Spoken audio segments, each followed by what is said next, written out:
परम पावन श्रीमद् भागवत महापुराण वैष्णव संतों का परम धन।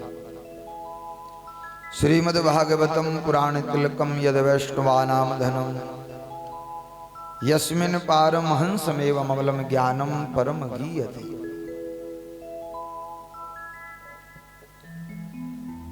परमहंसों का ये धन है, ज्ञानियों का गीत है,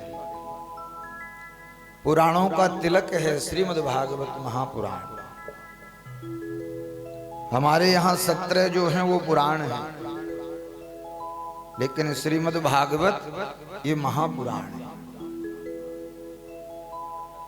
जैसे नदियों में भगवती गंगा जी की महिमा है, गंगायाम ब्रह्म नद्याम।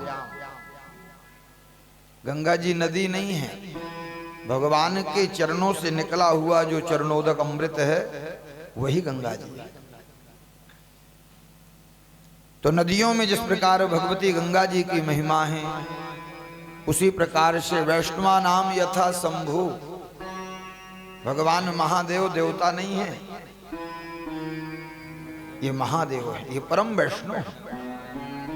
तो देवताओं में भगवान महादेव की महिमा, नदियों में भगवती गंगा जी की महिमा, उसी प्रकार पुराणों में श्रीमद् भागवत महापुराण की महिमा अनंत है।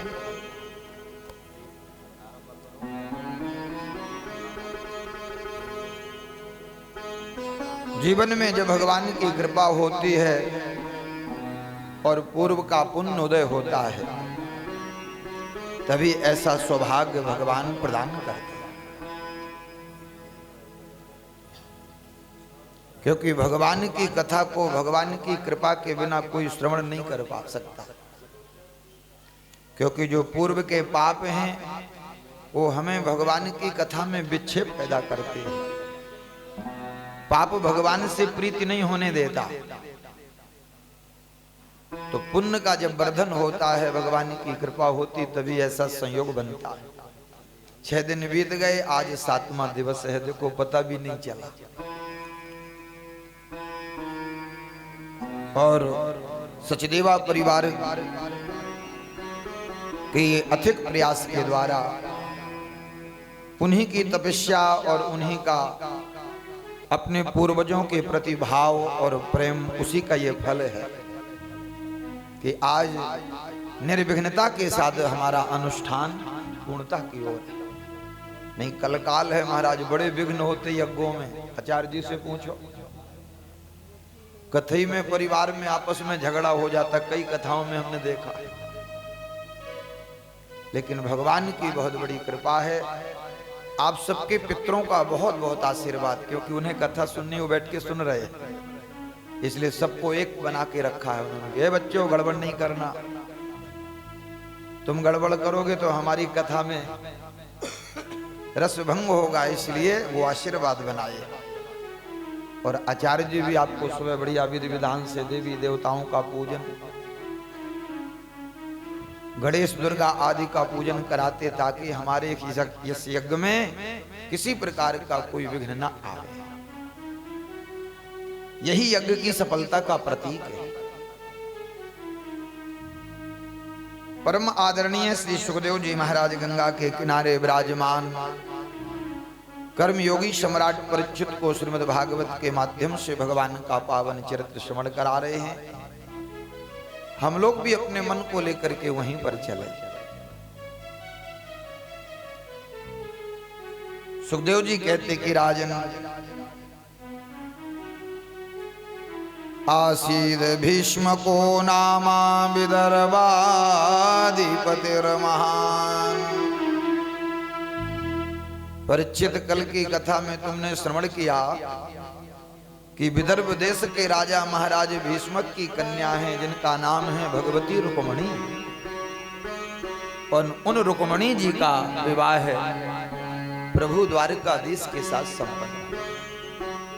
आपने ये चर्चा कल श्रवण की थी। भगवान का दिव्य आप सबने उत्सव भी मनाया, कन्यादान भी भगवान का किया।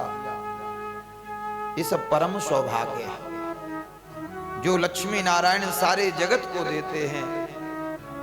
कल आपने उन्हीं लक्ष्मी नारायण का कन्यादान किया और भगवान की दी हुई वस्तु भगवान को आपने अर्पण कर दी। जीव कहता है कि ये मेरा है, ये अहंकार है, हमारा नहीं है, भगवान ने हमें दिया है, इसलिए हमने भगवान की सेवा में अर्पण किया। इससे भगवती महालक्ष्मी प्रसन्न होती हैं और उसके ऊपर महालक्ष्मी की कृपा बरसती है।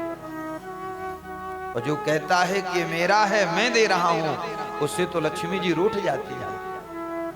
तेरे नालायक, मैं तो प्रभु की हूं, प्रभु ने मुझे तुम्हारे पास भेजा है। इसलिए धन का सही उपयोग है दान। 3 प्रकार की गति धन की बताई हैं, उत्तम, मध्यम और अधम। उत्तम गति है दान। भगवान ने दिया है तो खूब दान पुण्य करना चाहिए। इससे क्या है, हमारा लोक परलोक सिद्ध होता है। दूसरी जो गति बताई मध्यम, वो है भोग। दान नहीं करोगे तो भोग करोगे, बढ़िया बढ़िया मकान बनाओगे, बढ़िया बढ़िया मोटर कार लाओगे, कहीं ना कहीं तो लक्ष्मी खर्च होगी। बेटा बेटी का विवाह करोगे, उसमें भी खूब खर्च करोगे। और तीसरी गति अधम, विनाश। ना दान करोगे ना भोग करोगे तो बाद में मर जाओगे, सब धन यहीं पड़ा रह जाएगा। इसलिए धन की जो उत्तम गति है बताई, वो दान है कि व्यक्ति को समय समय पर अपनी मेहनत की कमाई, धर्म के द्वारा जो हमने धन कमाया, उससे हमें भगवान की सेवा में खर्च करते रहना चाहिए। इससे लक्ष्मी बढ़ती है, लक्ष्मी का वर्धन होता है। और धन में जो 15 अनर्थ बताए, उन दोषों की भी निवृत्ति होती है। वरना जो दान पुण्य नहीं करते, देखो उनके बच्चे फिर उल्टी सीधे नशा करने लगते हैं, संस्कार से हीन हो जाते हैं। धन बहुत है लेकिन घर में कलह है, अशांति है। क्योंकि लक्ष्मी में 15 अनर्थ बताए, एतई पंचदशा अनर्था। भगवान उद्धव जी को उपदेश कर रहे हैं, उद्धव जी ये लक्ष्मी मेरी प्रिया है, मेरे सिवा इसको कोई संभाल नहीं सकता। क्योंकि जिसके पास जाती है तो इसके साथ 15 अनर्थ चलते हैं। इसलिए धन का पहला उपयोग दान है। और दान भी बताया कि अपनी मेहनत से, धर्म से कमाओ।